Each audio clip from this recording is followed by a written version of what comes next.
Maybe the sun gave me the power, for I could swim Loch Lomond and be home in half an hour. Maybe the air gave me the drive, for I'm all aglow and alive. What a day this has been, what a rare mood I'm in. Why, it's almost like being in love. What a smile on my face for the whole human race. Why, it's almost like being in love. All the music of life seems to be like a bell that is ringing for me. And from the way that I feel when that bell starts to peal, I could swear I was falling. I could swear I was falling. It's almost like being in love.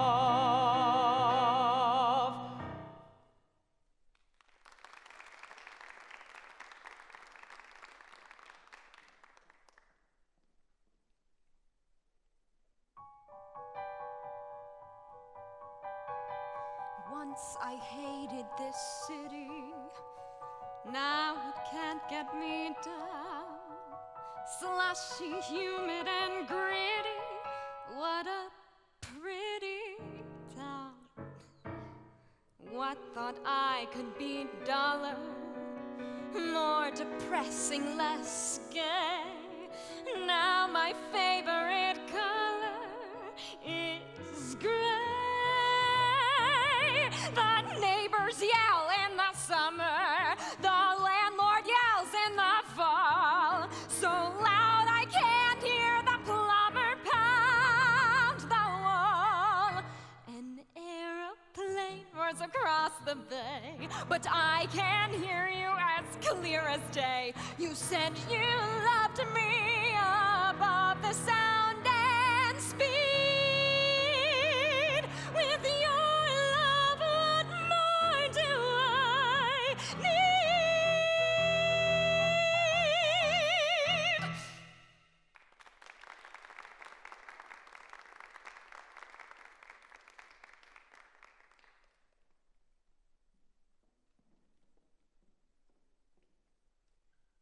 I need detention. I really need detention. See, there's this girl. I know, it always starts with a girl, but this girl is special. Her name's Harmony, but she goes by Harm. Cute. Yeah. She can harm me anytime she wants. And she has, too. A couple of times, but I deserved it. I touched her once. Not anywhere bad, just on the shoulder, and she broke my finger. So I guess we've kind of held hands, but it's one of those, I tap her on the shoulder and ask for a pencil, the one she sharpens with her pocket knife and throws in the ceilings all over school. She has one in the gym ceiling that's like 5,000 feet high. Sometimes I just stand underneath and hope one will fall down on me, and I'll have something of my own to remember her by. So that's why I need detention, because I need to see her more, be with her more, and turn harm back into harmony again. Because underneath all that dark and gloom, I see a girl who needs a reason to smile, and I want to be that reason. So, I gotta do something good, but it's gotta get me thrown in there a long time. But it has to be something show respect. But what if we gave the principal a wedgie? Yeah, just a good old up the back, over the head mega wedgie. Yeah, let's do this.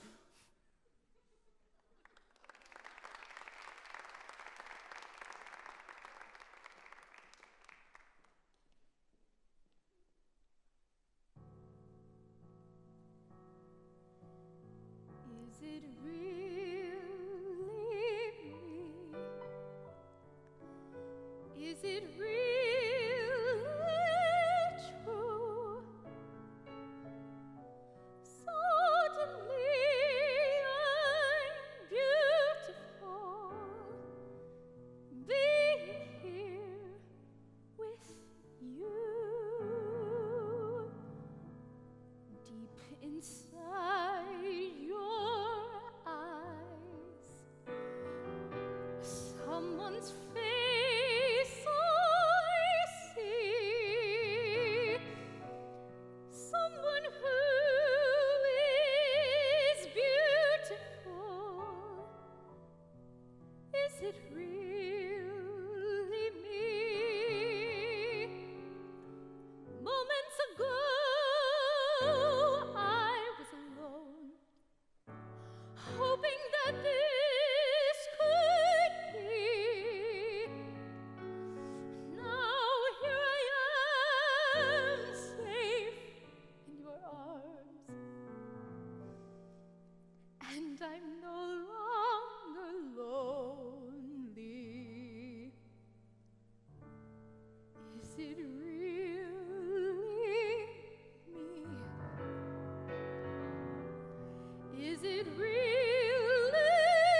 last one picked.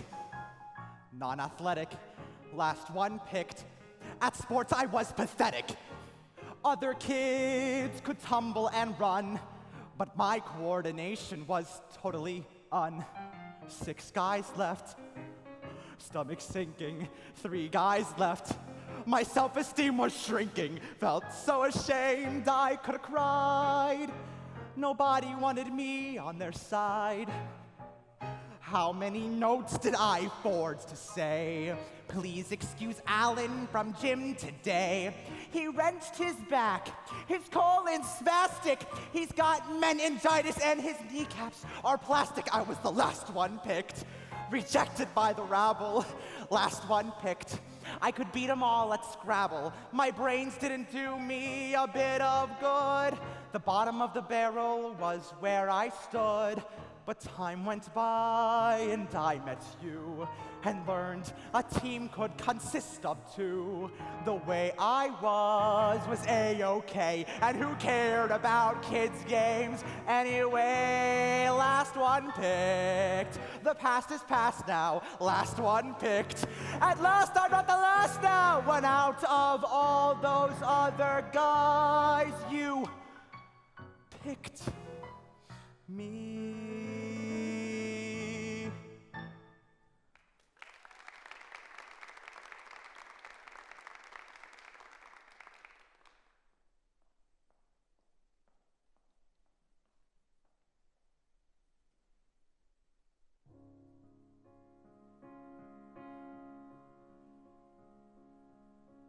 Close your eyes.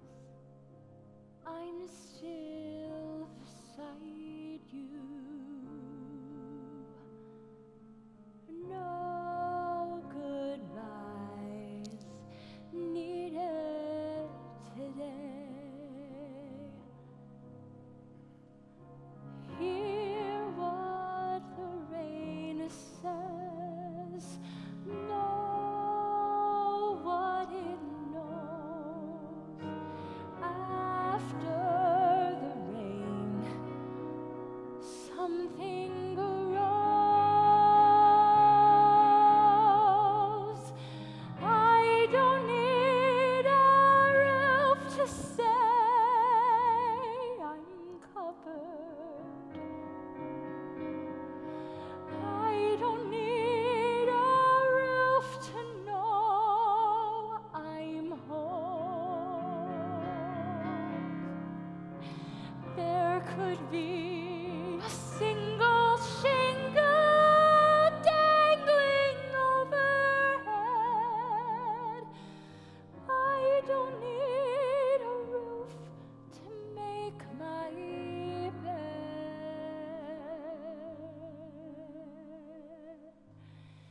Stay with me. Stay with me.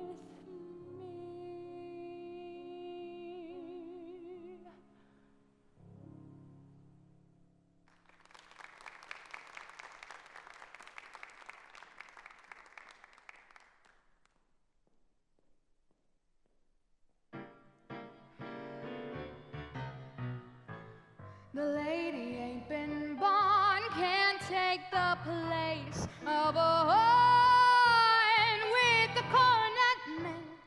A going where there's blowing, traveling cornet man.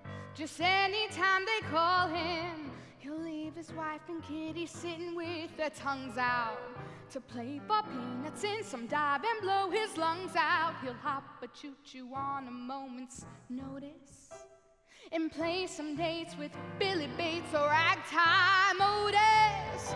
The lady ain't seen light, can't give a horn a fair fight with the cornet man. A rootin' shootin', never tootin', dapper Dan, who carries in his satchel a powder blue Norfolk suit, a silver-plated wah-wah mule. Oh, he's shy on height, he's short on weight, but he's the only man can make my coffee percolate. My dapper Dan.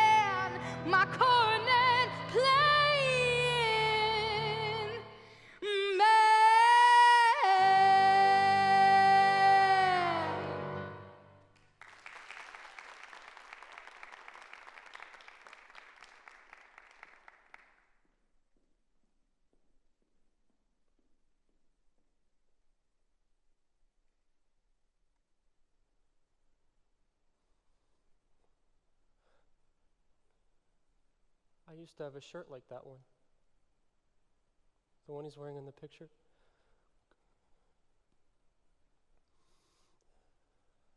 I may have been going a little too fast that day. I'm not sure, but I might have been. It's a 30 zone. I was going 33 or 32. I normally look down to check. And if I'm going over, I slow down, obviously. But I don't remember checking on your block.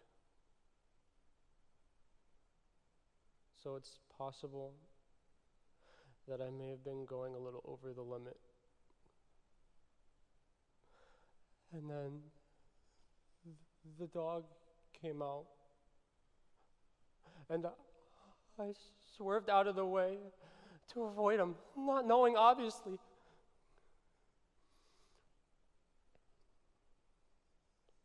So that's one of the things I wanted to tell you. I may have been going a little over the limit. I can't be sure either way, though.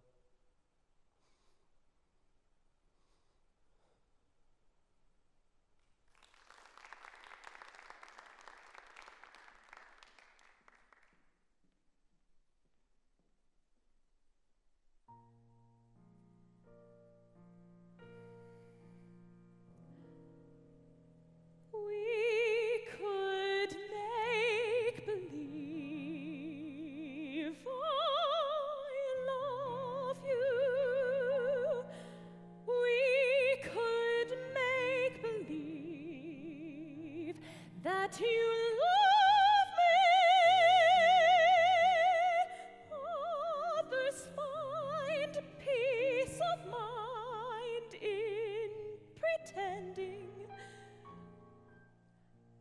Couldn't you, couldn't I, couldn't we make believe our lips are blending in a phantom kiss or two?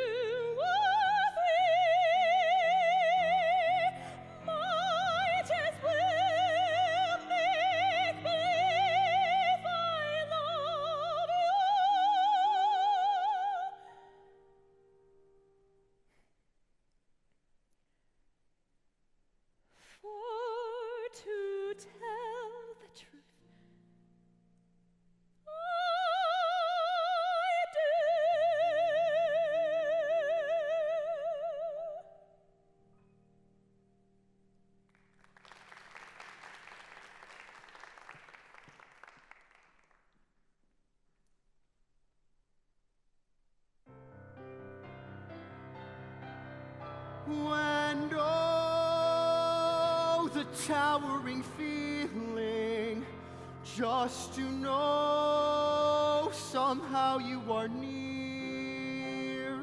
The overpowering feeling that any second you might suddenly appear. People stop and stare. They don't bother me, for there's nowhere else on earth that I would rather be. Let the time go by, I won't care if I can be here on the street where you live.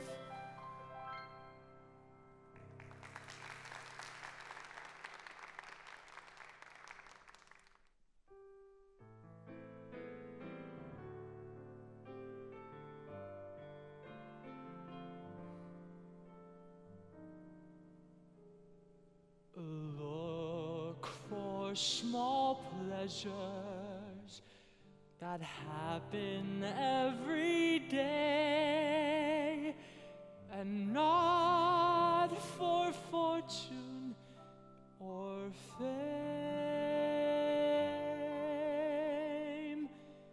In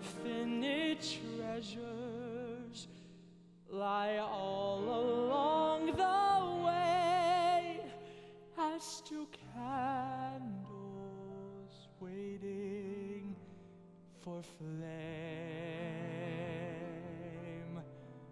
How simple the joys at our fingertips.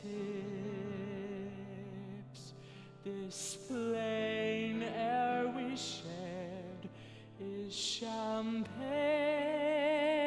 one sips.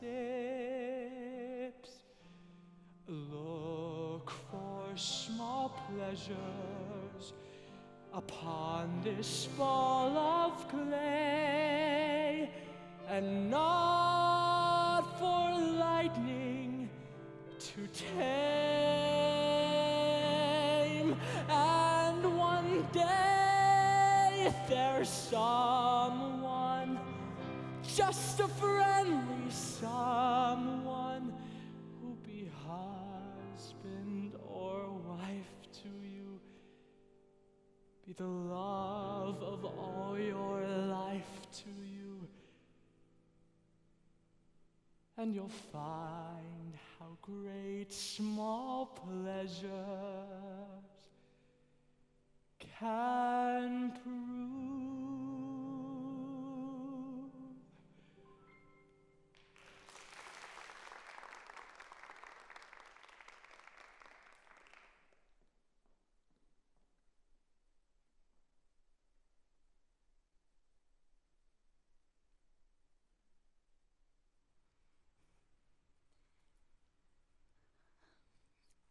I was at Apollo's mansion the other night. He is so hot. But he doesn't want anything to do with me because he says I'm too young for him. I'm 347 years old. I don't understand why I gotta be treated like a kid. I wish I was the goddess of something cool, like skateboarding or volcanoes. Maybe then Apollo would notice me. But I don't even have cool priests. My high priest is this dork named Andrew, which is a lame name if you ask me. And he's always like, Iris, Iris, oh, let me worship you, I love you. And I'm like, ew, get away. The other night, he sacrificed a sheep just to get my attention. And I was like, desperate much? So I cursed him with boils all over his face just to show that I really wasn't into it. So he sacrificed another sheep. So I cursed him with blindness, and he walked off a cliff. It was kind of cool. But then I felt kind of bad about it because my dad was like, Iris, you're not supposed to kill your priest. And I was like, I did not kill him. He walked off the cliff on his own. But I still felt bad about it. So I went to Hades, and I was like, can I get my priest back? And he was like, sure, but you have to give me the souls of the firstborn of a dozen of your worshipers. And I was like, oh, fine, whatever. So I got Andrew back. Well, except now he's horribly disfigured and from hitting his head on all the rocks as he fell all the way down. And he still has the boils all over his face. And he's still blind.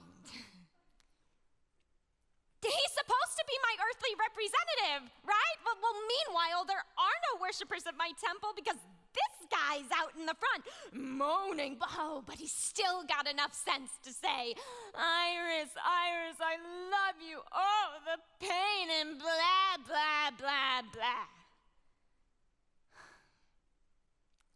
Oh, and just for kicks, Hephaestus curses him with immortality.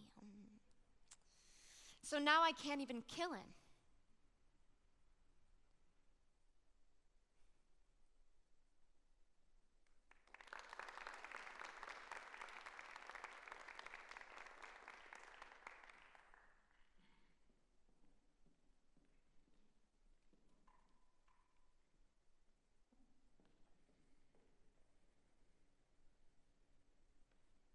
Dad, please don't talk right now. Dad, I made you some walnut cookies. I was at my friend Angel's house and we were bored and we started to bake things, so I made you some cookies. Walnut, the way you like them. And they're really bad, Dad, deeply bad, but you know, the thought that counts and all that. I put them in a jar and I decided to bring them over to you this morning. And I get here. And people I don't know are sitting on the lawn looking at my baby pictures. There is an old woman wearing my Donald Duck mask, and 3 guys I don't know are fighting over my junior high bowling trophy. I started to grab things away from people, and they're all like, first come, first serve, and I'm like, this is my home, these are my things. And pretty soon I'd gone kind of what you would call ballistic, and I started grabbing things away from people and shoving people, but they just kept swooping back in and filling up their cars until there was nothing left but old socks and coat hangers and music from the 70s. And my cookies. Nobody took them. So here. I don't know what you're doing, Dad, but right now I don't like it, and I don't very much like you. And I mean it, Dad, they're really bad.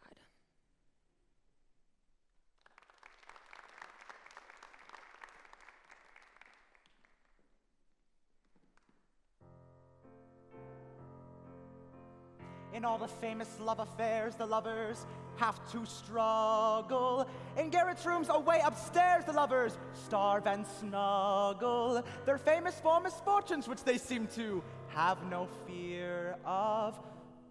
While lovers who are very rich, you very seldom hear of. You're fond of bonds and you own a lot. I have a plane and a diesel yacht. Plenty of nothing you haven't got. How can love survive? No rides for us on the top of a bus in the face of the freezing breezes. You reach your goals and your comfy old Rolls or in one of your Mercedeses. Far, very far off the beam are we. Quaint and bizarre as a team are we. 2 millionaires with a dream are we. We're keeping romance alive. 2 millionaires with a dream are we. We'll make our love survive.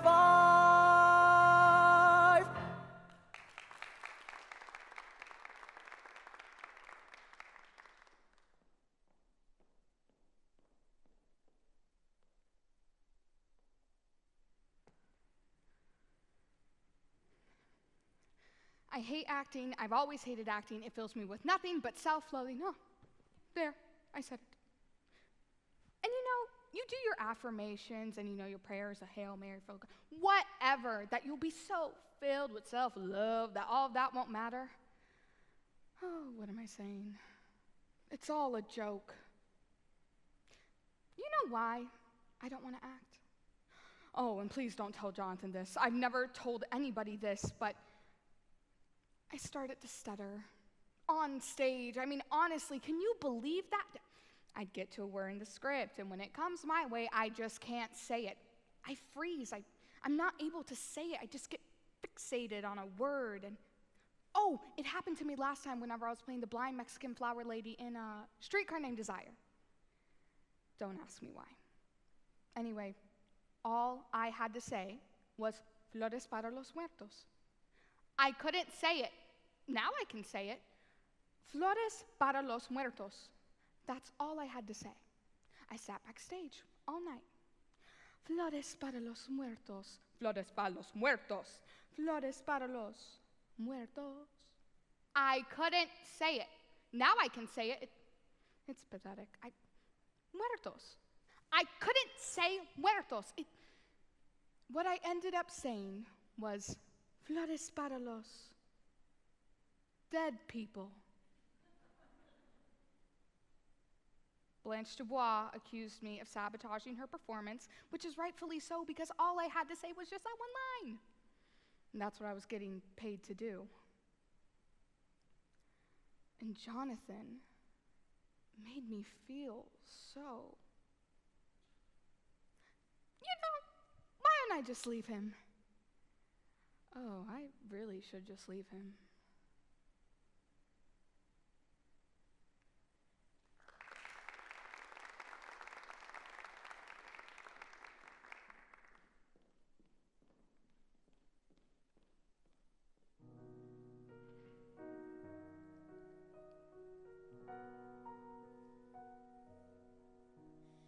He'll sleep and he'll rise at the sight of two eyes that adore him. Bore him it might, but he won't leave my side for a glance. In every way, every day, I need less of myself. I need more him, 'cause his is the only music that makes me dance. 'Cause this is the only music that makes me dance.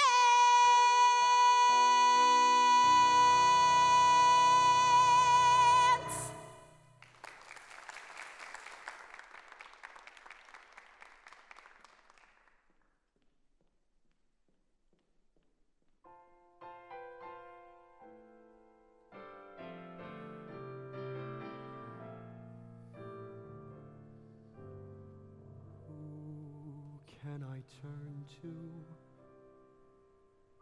when nobody needs me? My heart wants to know, and so I must go where destiny leads me. With no star to guide me, and no one beside me,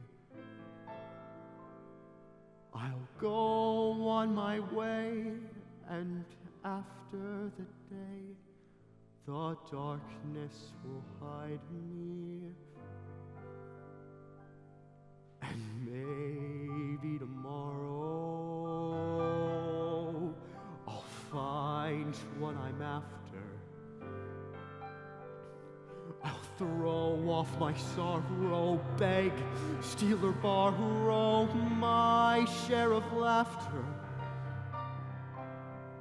With you I could learn to, with you on a new day.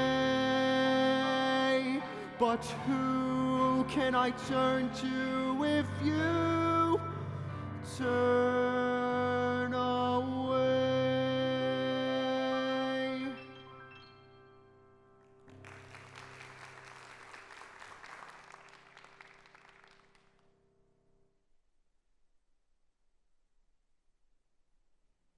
My name, it's Nelson.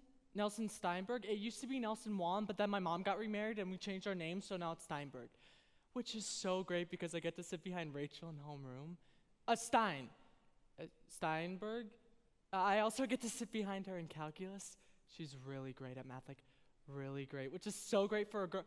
Not that girls are inherently poor in math, of course not, but you know, sociological pressures make it uncommon for a girl to excel in a math or science. Physics is amazing. They should start with physics in like kindergarten, don't you think? Kids would really pay attention to math if they had physics earlier. I mean, it's like if they taught you how to read before you could speak, you'd be like, what are all these words? Except you wouldn't be able to think it in words because you don't even know words yet. Did I just talk too much? Sometimes I do that. I'm supposed to look to see if anyone's interested, but sometimes I forget to look, and sometimes even if I look, it's hard to tell. People are really hard to read, don't you find? And then I get on a roll, and it's hard for me to stop. I'm supposed to take an interest in the other person, ask questions so I don't monopolize the conversation. That's what they tell me. So, tell me about yourself, Mr. S.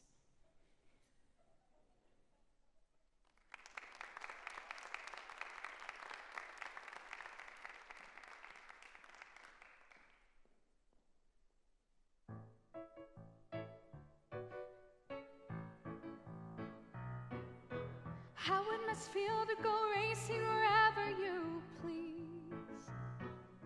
Flying as free as a bird with its tail in the breeze. Even the fish in the sea must be longing to fly, catching a glimpse of a stranger in white racing by. A stranger racing down the beach, racing to places I was meant to reach. My stranger, one day you'll arrive. Your car will stop and I'll hop and off we'll drive. We'll drive. Oh gods, let me fly. Send me to places where no one before me has been. You spared my life, show me why. You get me to rise like a fish to the bait, then tell me to wait. Well, I'm waiting, waiting for life to begin, waiting for life to begin.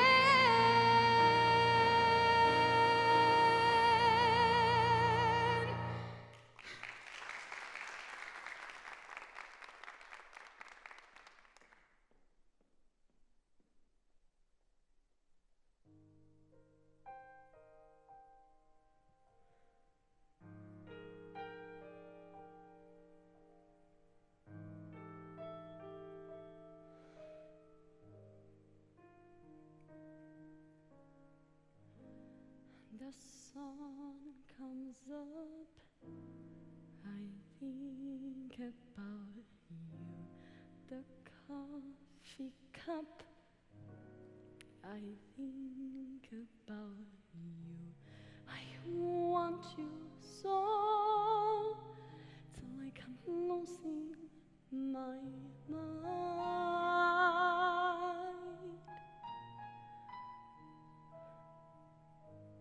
The morning ends, I think about you. I talk to friends and think about you. And do they know till I come losing my mind?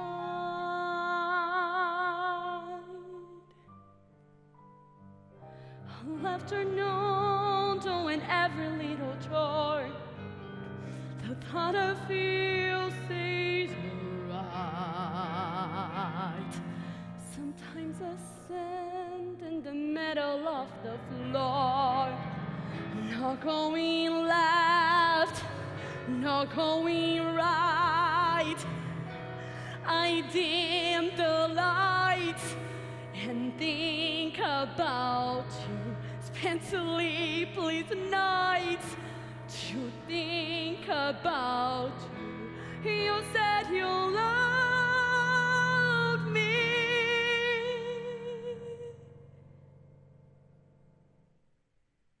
or were you just being kind?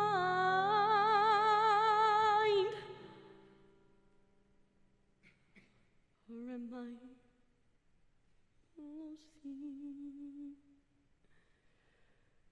my mind?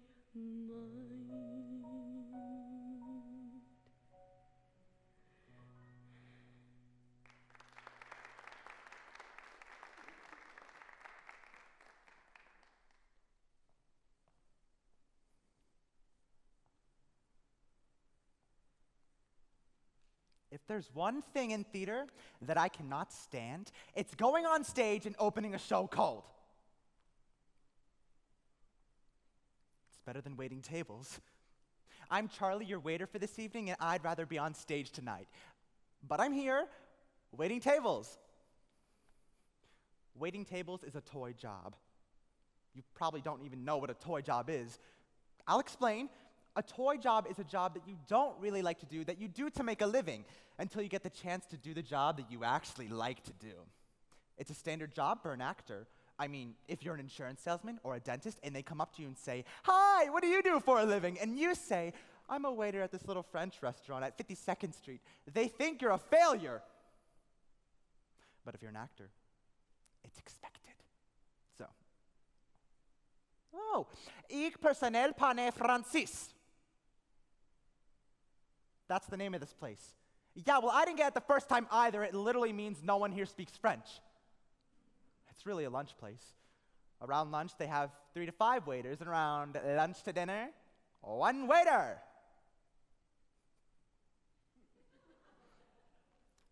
The food is good. It's French. It's reasonable. You can get a decent meal for about $3 to $5.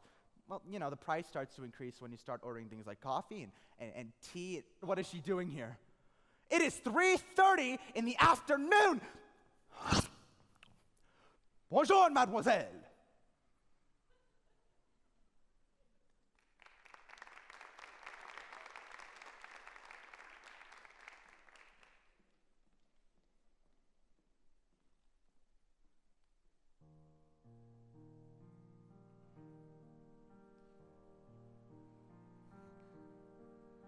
Oh, how you loved me, strong, passionate, gentle.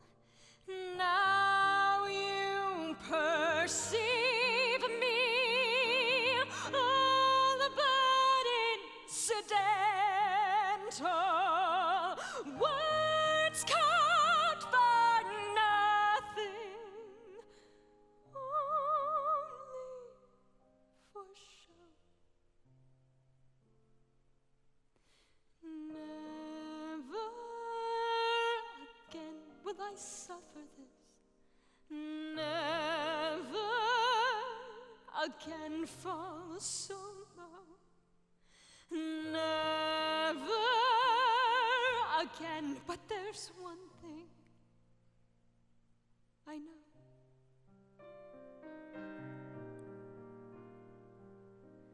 Never again. Never again. Never again. Will I love a man so?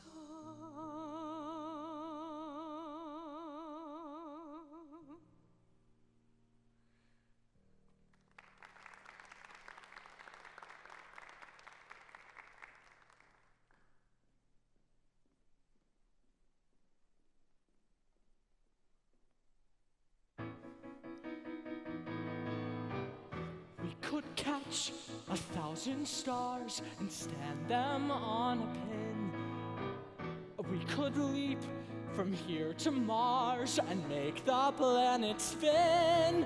If you want to do all the things you've ever dreamed of, come on, take a chance on me. We could be such friends. Friends are never lonely. All I know is books. Books are solitary, but I see you every day.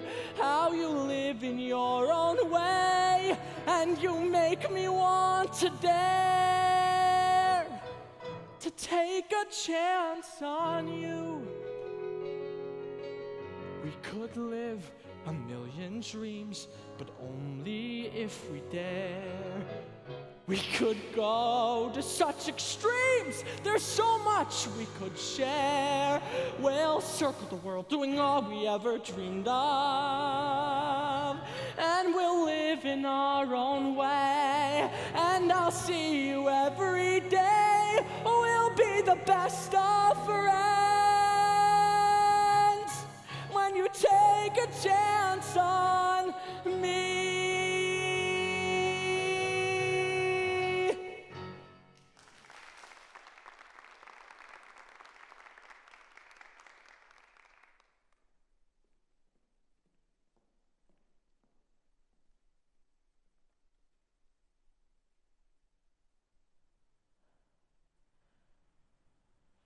You don't get it, do you? You know all I want so badly to please you. You know, and no matter what I do, it's wrong. I always seem to get your disapproval when it's the opposite that I want so badly. All these months, ever since school started, it's been both wonderful and excruciating working for you. I mean, to be so close to you when I admire you so much. But every day I see you, it's like a test. What faux pas will I make? What'll I do that'll annoy her today? There's always something, some invisible line I've crossed or something bungled out of sheer panic. You intimidate me so much. Whenever I show you something I've written, or even when I talk to you, I think, what value could my words possibly have to her? You're so... I mean, I knew you were difficult, you told me as much, but you really seem to take pride in being difficult, and that I really don't understand.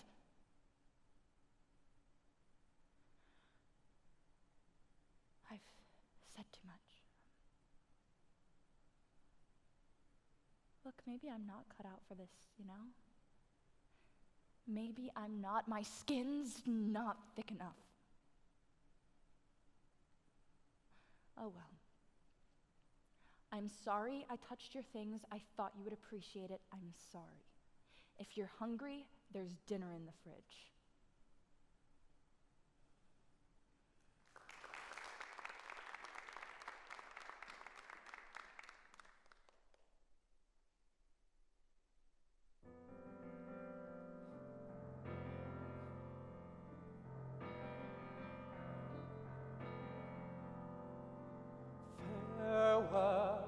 My Lila, I'll write every evening. I've carved our names on the trunk of this tree. Farewell, my Lila, I miss you already and dream of the day when I hold you again in a home safe from fear, when the Southland is free. I go to fight for these old hills behind me, these old red hills of home. I go to fight for these old hills, remind me of a way of life that's pure, and a truth that must endure in a town called Marietta, in these old red hills of home.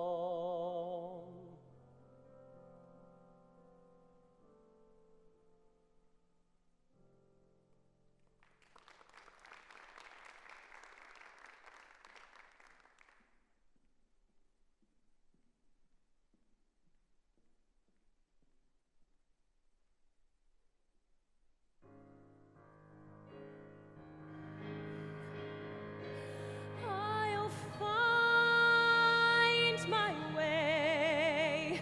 I'll find it far away.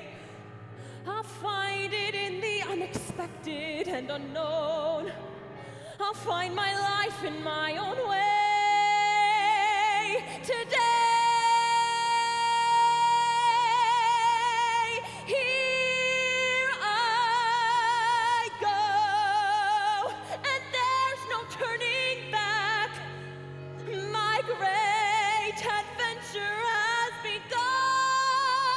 I may be small, but I've got giant plans.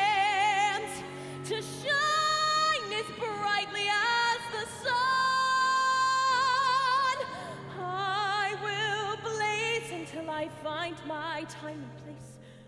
I will be fearless, surrendering modesty and grace. I will not disappear without a trace. I'll shout and start a riot, be anything but quiet. Christopher Columbus, I'll be astonishing, astonishing, astonishing.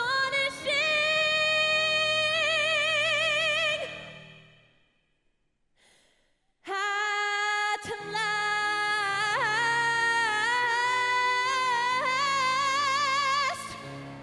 at last.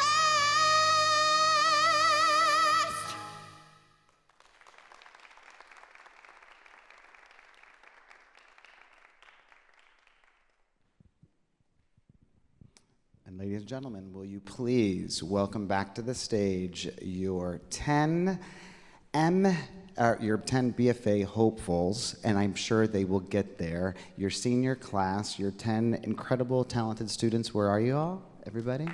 There you are.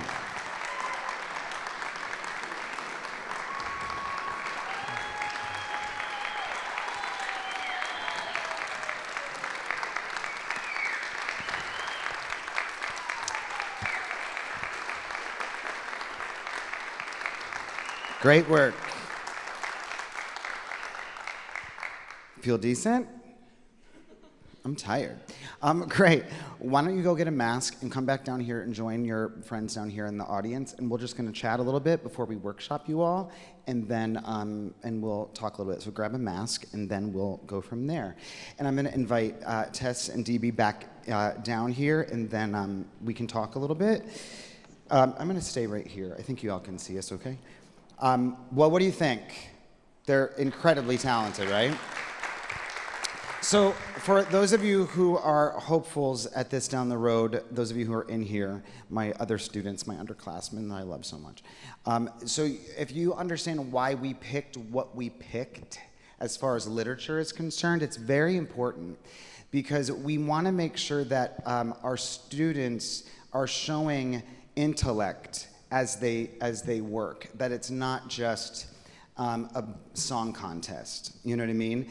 But so when you watch them, you could sort of see them all really thinking, and each moment they weren't singing, they should have had, or a moment they weren't speaking, they should have had their own thoughts taking place. And we did a lot of exercises with this in particular, but I'm really, really pleased with how it all went tonight, gang, and I know you're exhausted, and I'm exhausted, and I haven't had any tests today, so you did a great job.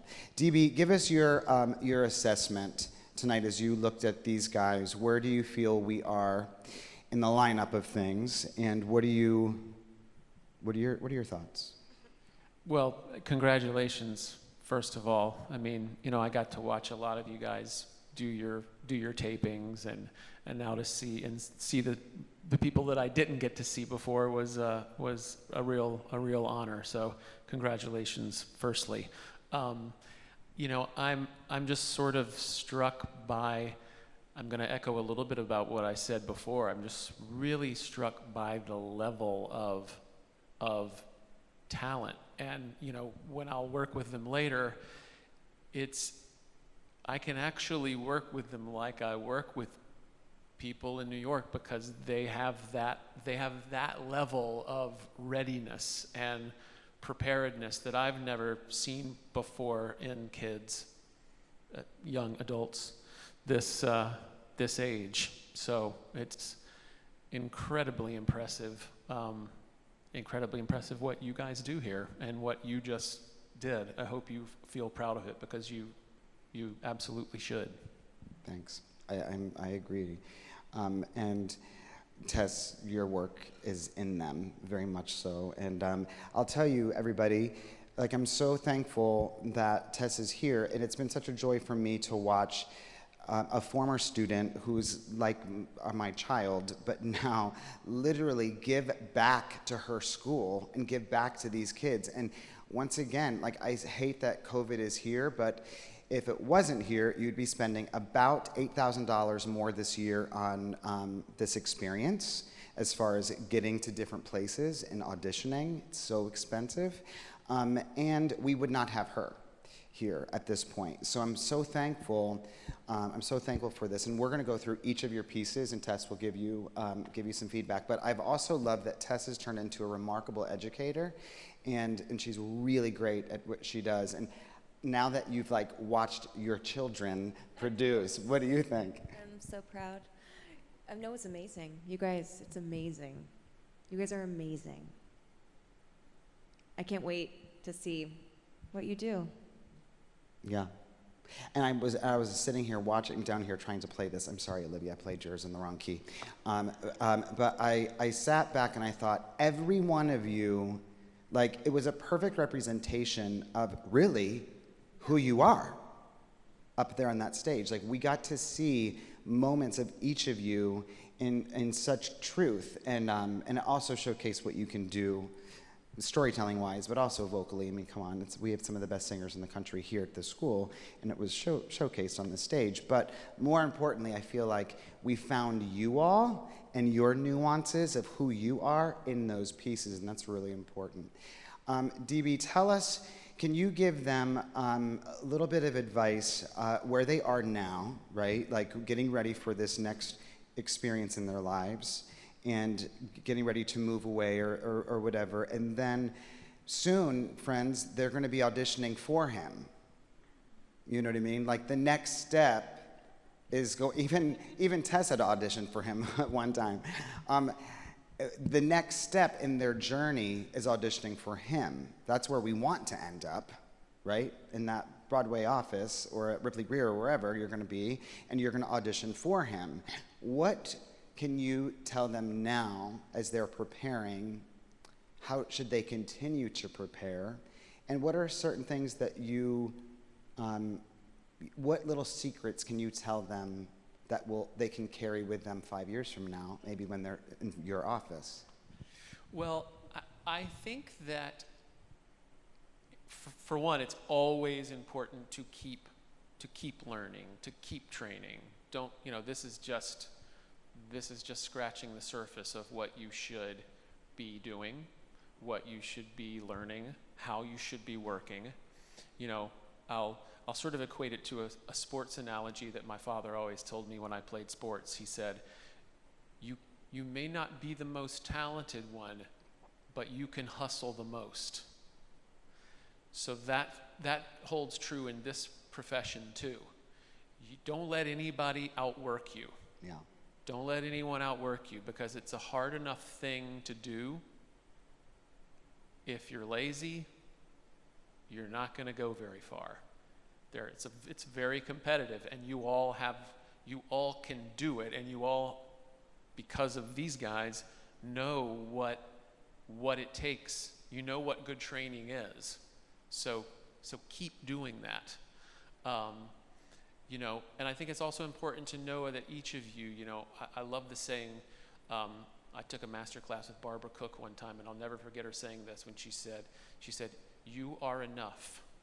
Mm-hmm. You need to know that each of you are enough as you are. Nobody can be what you are, but what you want to be is the most prepared version of who you are, the most well-trained version of who you are, the most confident version of who you are, and you never want to get caught not being ready for an opportunity. Success is where preparation and opportunity meet.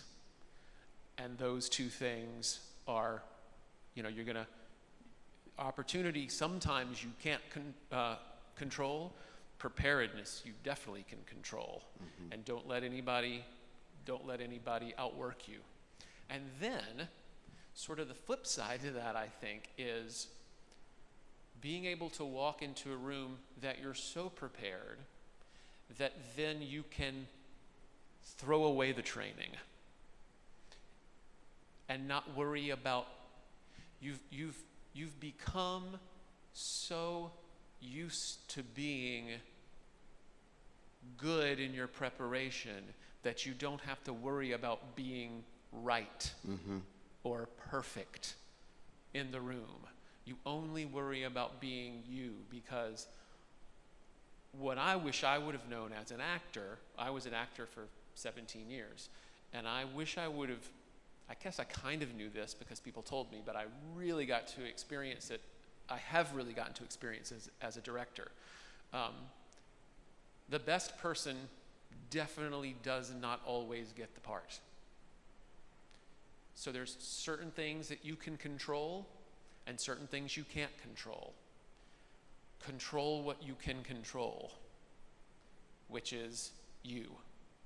And then love it enough to go in there, throw the preparation out, put your cards on the table, say, this is what I'm cooking and I hope you like it. Right. And if you don't, it's really good and somebody else is going to like it. And I'm prepared, and you are prepared. Just keep going. Yeah. I remember this was just a few years ago when Tess was playing in Wicked, and Becky and I went to see her on her opening, and here, you know, she takes the final bow on the Wicked stage as Glinda, yeah?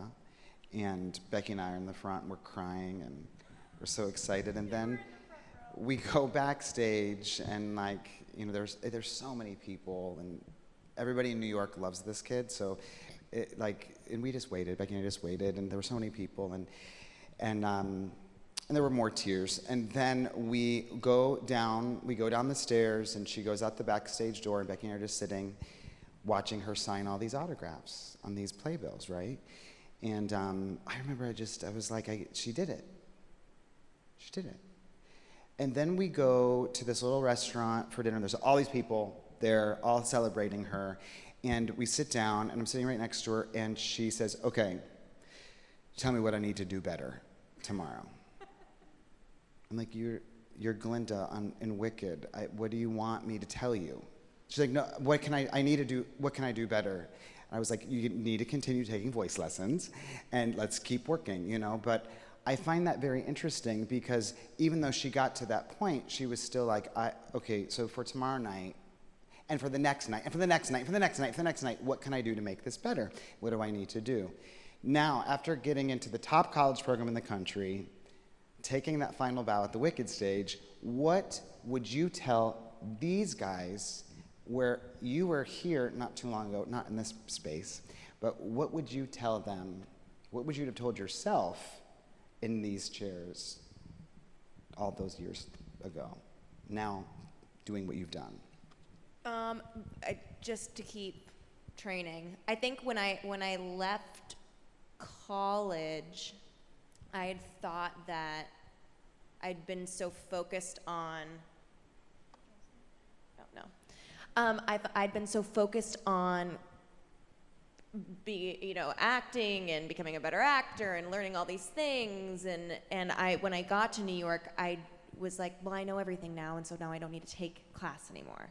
And I really wish that somebody would have told me that that wasn't true. I think to always get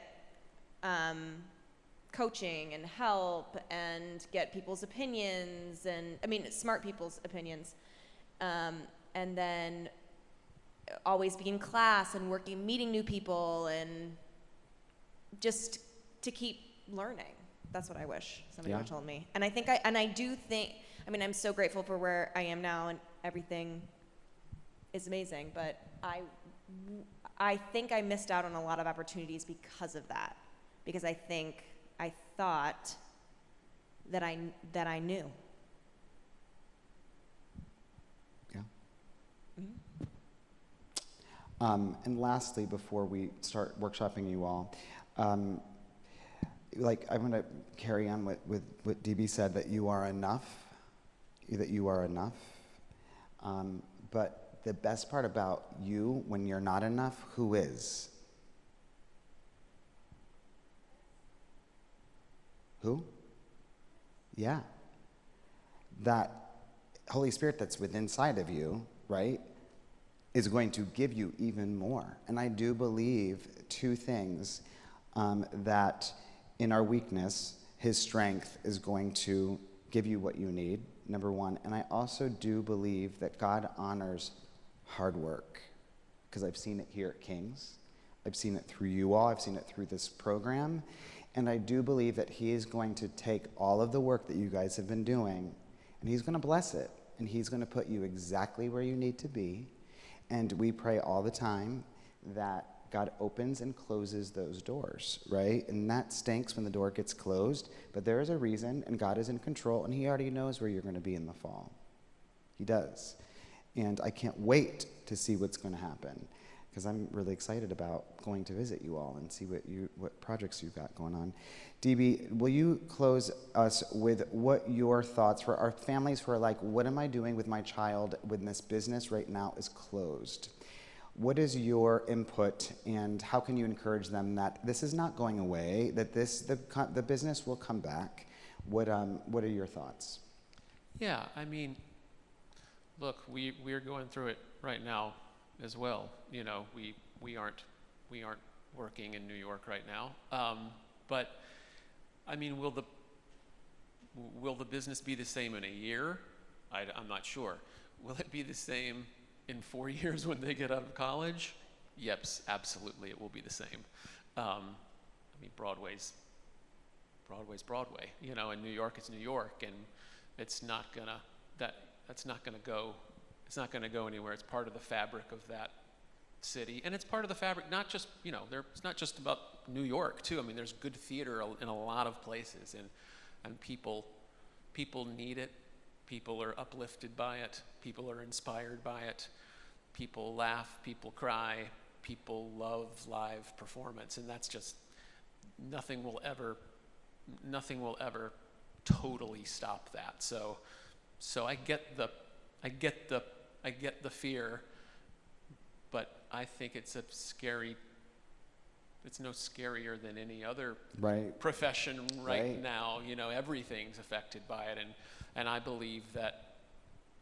actually believe that when it comes back, it has a chance for a renaissance a little bit with people who don't know it and go to it for the water on the desert that everybody sort of needs. Yeah. So that's great. Yeah. So you should all be really proud, and moms and dads and friends, you should be so pleased with what they have done, and we're thrilled. So I'm going to pray. Students are going to come back up on stage. We're going to meet you right up here, and then we're going to go through your pieces, and then you all are dismissed. So you don't want to have to sit through this, because this could be a little bit. And then we'll get you out at a decent time, because you have to be here at 8:45, right? Ready to dance. Let's pray, and then you guys can be dismissed. God, thank you so much, Lord, for this wonderful evening and for what you've allowed our students to accomplish in such a short time. God, I pray that you continue to cultivate their gifts and just continue to open up doors and expand their territory. Amen. Thank you, everybody.